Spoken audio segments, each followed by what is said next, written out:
جب دنیا میں تشریف لائے آدم علیہ السلام، تو جب وہ تشریف لائے تو ان کے بعد ان کی اولاد کا جو سلسلہ شروع ہوا، تو سب سے پہلا بیٹا پیدا ہوا حابیل، سب سے پہلا بیٹا حابیل۔ آدم علیہ السلام کے بچے جو ہوتے تھے، روز ایک لڑکا ایک لڑکی، روزانہ حضرت حوا حاملہ ہوتی اور شام تک ان کو بچے ہو جائے، 2 بچے۔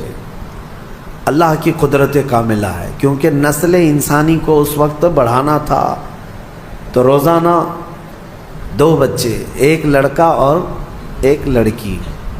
پہلے دن پیدا ہوئے حابیل، اور ان کے ساتھ جو پیدا ہوئی وہ اقلیمہ نام سے تھی۔ دوسرے دن جو پیدا ہوئے وہ قابیل، اور اس کے ساتھ یہودا نام کی لڑکی پیدا ہوئی۔ اب قانون شریعت یہ تھا آدم علیہ السلام کی امت کا، امت کون ہے؟ ان کی اولاد ہی۔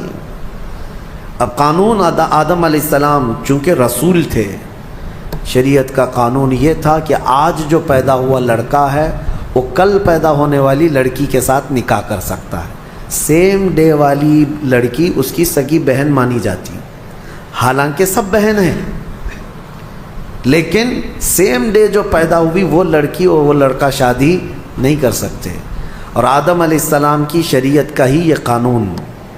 میں یہاں رک کر کے تھوڑی بات بتانا چاہوں گا۔ آج جو لڑکا پیدا ہوا ہے وہ کل جو لڑکی پیدا ہو رہی، یہ دونوں بھائی بہن ہیں یا نہیں؟ ایک ہی ماں سے ہیں اور ایک ہی باپ سے ہیں، لیکن چونکہ اس وقت کوئی آبادی ہی نہیں تھی، کوئی دوسری آبادی ہی نہیں تھی، شادی ہونا ہے تو انہی میں ہونا ہے، نسل پیدا ہونا ہے تو انہی میں ہونا ہے۔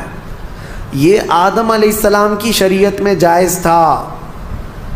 اب کیا ہمارے لیے یہ جائز ہے کہ آج تم پیدا ہوئے اور 10 سال بعد تمہاری ماں سے دوسری لڑکی پیدا ہوئی تو اس سے تم نکاح کر سکتے ہو، چاہے 50 سال بعد پیدا ہو؟ نہیں، سگی بہن ہے تو اس سے نکاح حرام ہے۔ کل میں نے آپ کو بتایا تھا محرمات عورتیں کیا ہے۔ یہ بات میں اس لیے آپ کے سامنے رکھ رہا ہوں کہ کچھ لوگ جو اپنے آپ کو صوفی کہتے ہیں اور تصوف کا لبادہ اوڑھ کر کے ابھی ایک بہت بڑا ڈھکوسلا چل رہا ہے لوگوں میں گمراہی لانے کے لیے، ان کو شریعت سے کوئی مطلب نہیں ہے۔ وہ کہتے ہیں ہم طریقت والے ہیں، وہ معرفت والے ہیں۔ ان کے ہاں کیا ہے، ایک چیز وہ دلیل کے طور پر لاتے ہیں کہ سجدہ کرنا اپنے پیر و مرشد کو یا قبروں کو یا اولیاء کو جائز ہے۔ وہ اس لیے کہتے ہیں کہ کیا آپ کو نہیں پتہ آدم علیہ السلام کو سارے فرشتوں نے سجدہ کیا تھا؟ آدم علیہ السلام کو سجدہ کرایا گیا تھا نا، لیکن یہ انہیں فرق نہیں معلوم۔ فرشتوں کا سجدہ تھا آدم علیہ السلام کے لیے، وہ عبادت کا سجدہ نہیں تھا، وہ تعظیم کا سجدہ تھا۔ وہ کیا تھا؟ تعظیم کا۔ اور حکم کس کا تھا؟ اللہ کا تھا۔ اور پھر ان کے ہاں ایک دلیل ہے، یہ صوفی جو کہتے ہیں، گمراہ لوگوں کے بارے میں کہہ رہا ہوں، جو اوریجنل صوفی ہیں الحمدللہ وہ میرے مصطفیٰ کی شریعت کے پابند ہوتے ہیں۔ اصل صوفی دیکھنا ہو تو غوث اعظم ہے، اصل صوفی سرکار غریب نواز ہے، وہ شریعت پر پورے کامل طور پر پابند تھے۔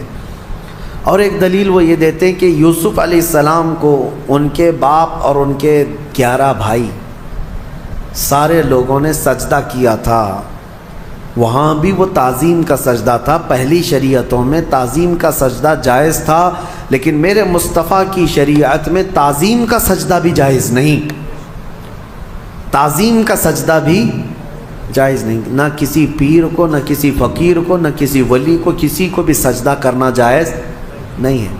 میں ان کو الزامی جواب کے طور پر یہ کہتا ہوں، جو لوگ کہتے ہیں آدم علیہ السلام کو کیا سجدہ نہیں کیا گیا تھا، تو آدم علیہ السلام کی شریعت پہ چل رہے ہو یا محمد الرسول اللہ کی شریعت پہ چل رہے ہو؟ اگر آدم علیہ السلام کی شریعت پہ چل رہے ہو تو ان کے ہاں بہن سے نکاح بھی جائز تھا، کیا تم کر سکتے ہو؟ شریعت منسوخ ہو جاتی ہے، ایک نبی کے جانے کے بعد دوسرے نبی آئے، ان کی شریعت الگ ہو گئی، لیکن میرے نبی کے آنے کے بعد پچھلی تمام شریعتیں ختم ہو گئی۔ اب جو بھی چلے گی وہ کیا ہے؟ آئی نئی حکومت، سکہ نیا چلے گا، اور ابھی نبی کریم صلی اللہ علیہ وسلم کی شریعت، حتیٰ کہ قیامت کے قریب عیسیٰ علیہ السلام بھی تشریف لائیں گے تو فرمایا گیا وہ شریعت مصطفیٰ کے مطابق عمل کریں گے، وہ اپنی شریعت لے کر نہیں آئیں گے۔